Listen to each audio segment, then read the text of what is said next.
मेरे समाज के लोग यहाँ आकर व्यवस्थित बैठे और पानी पिया। तो आज सबसे पहले मानववादी मंडल के कार्यकर्ताओं का बहुत बहुत धन्यवाद। मैं धरियावाद विधानसभा के कोने कोने से आए हुए वो प्रतापगढ़, बांसवाड़ा, डूंगरपुर और सलमपुर के अलग अलग हिस्सों से आए हुए नौजवान युवक, माता बहने, गड्ढा कमेटी, पंच, सरपंच, तमाम लोगों का धरियावाद विधानसभा की तरफ से हार्दिक जोहार, अभिनंदन और धन्यवाद करता हूं। साथ में कहना चाहूंगा कि हमारे इलाके के अंदर ये छठा फसली उत्सव त्योहार है।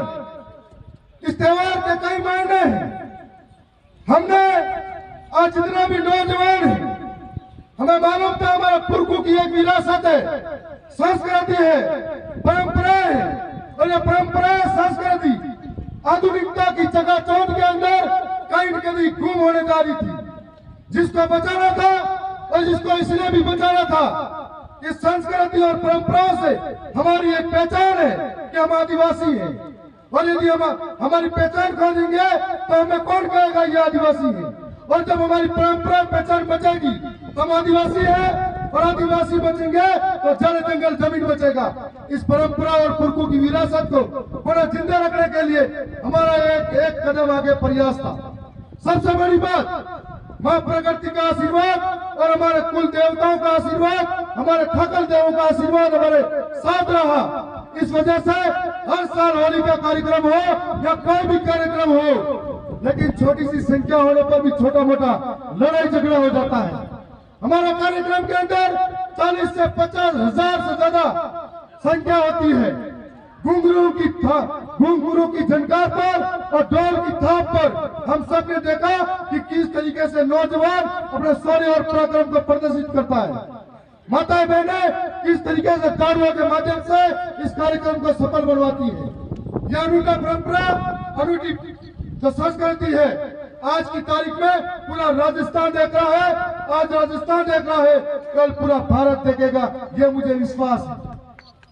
और साथ में इस परंपराओं के साथ में मैं मेरी एक पीड़ा आपके सामने व्यक्त करना चाहता हूँ। हालांकि इस बार बाजार के अंदर त्योहारों में लड़ाई झगड़े कम हुए, शराब पीने वाले कम मिले, लेकिन हम धीरे धीरे इस आदिवासी परिवार के कार्यों को जैसे जैसे आगे बढ़ाएंगे, ये लड़ाई झगड़े कम करेंगे, भाई भाई के साथ मिलकर कंधे से कंधा होली खेलेंगे या कोई भी फसली उत्सव त्योहार होगा, साथ में रहेंगे। मैं उम्मीद करता हूँ कि हम एक नारा लगाते हैं, एक तीर एक कमान, आदिवासी एक समान, और अपना आदिवासी के ही फेटी देंगे तो कैसे एक समान होगा। जय जोहार का नारा है, भारत देश हमारा है। तो इसलिए हम लोगों का इन नारों के साथ में अपनी परंपरा विचारधारा समझनी होगी। बाजार के अंदर चलने वाला हर भाई हमारा है, तो हमें गांव गांव की लड़ाई, घर परिवार की लड़ाई को गांव गांव के अंदर परिवार के बीच में खत्म करनी पड़ेगी। कोर्ट थानों तक नहीं जाना होगा। ये मैं आपसे निवेदन करना चाहता हूँ। जब मैं चुनाव जीता तो कई लोगों ने कई बातें कही, और आज मुझे पत्रकार महोदय पहुंच रहे थे कि आप राजस्थान की सबसे बड़ी महापंचायत के अंदर इस तरीके से बेबाक तरीके से कैसे बोल लेते हो। तो मैंने कहा, मेरे पीछे जो दरियावत की विशाल जनता है, उनकी ताकत है, वो ताकत मुझे हौसला और हिम्मत देती है। मुझे विश्वास है कि इस जनता का प्रेम और विश्वास मेरे पास है, इसलिए मैं सरकार से लड़ जाता हूँ। मुझे कोई चिंता नहीं है, क्योंकि हजारों की तादाद में मेरे साथ मेरे अपने खड़े हैं।